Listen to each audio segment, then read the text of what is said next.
അറബിക്കടലിൽ ആശങ്കയുടെ പുകപടലമുയർത്തി കത്തിക്കൊണ്ടിരിക്കുന്ന കപ്പലിലെ തീ കുറഞ്ഞ് പുക കൂടുതലായ നിലയിലാണിപ്പോൾ. എന്നാൽ ആശ്വസിക്കാനായിട്ടില്ല. കപ്പൽ 10 ഡിഗ്രി വരെ ചെരിഞ്ഞിട്ടുണ്ട്. ഇനിയും കപ്പൽ ചെരിഞ്ഞാൽ മുങ്ങാനുള്ള സാധ്യതയേറെയാണ്.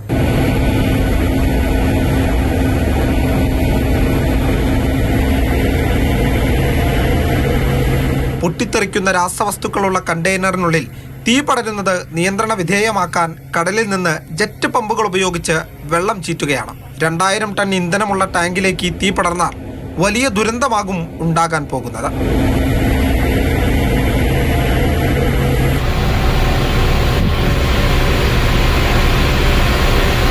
അപകടത്തിൽപ്പെട്ട കപ്പലിന്റെ അടിത്തട്ടിലെ ദൃശ്യങ്ങളാണ് നമ്മൾ ഈ കാണുന്നത്.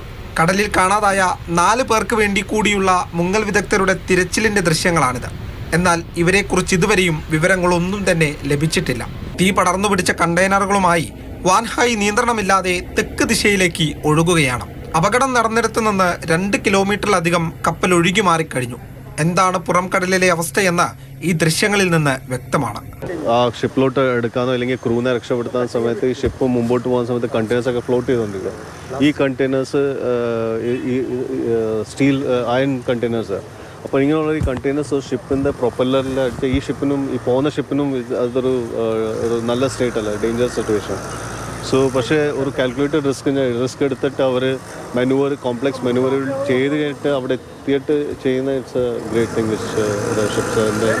മത്സ്യങ്ങളുടെ പ്രജനന കാലത്ത് ഈ അപകടമുണ്ടാക്കാൻ പോകുന്നത് കണക്കാക്കാൻ കഴിയാത്ത നഷ്ടമായിരിക്കും. കഴിഞ്ഞ പകലും രാത്രിയും ഇന്നുമെല്ലാം അപകട സാധ്യതകളും മുന്നിൽ കണ്ട് കോസ്റ്റ് ഗാർഡ് കഴിയുന്നതെല്ലാം ചെയ്യുന്നുണ്ട്.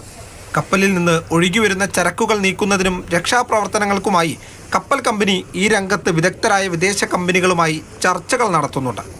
വിവിധ ബ്യൂറോകൾക്കൊപ്പം ന്യൂസ് ഡെസ്ക്, മാതൃഭൂമി ന്യൂസ്.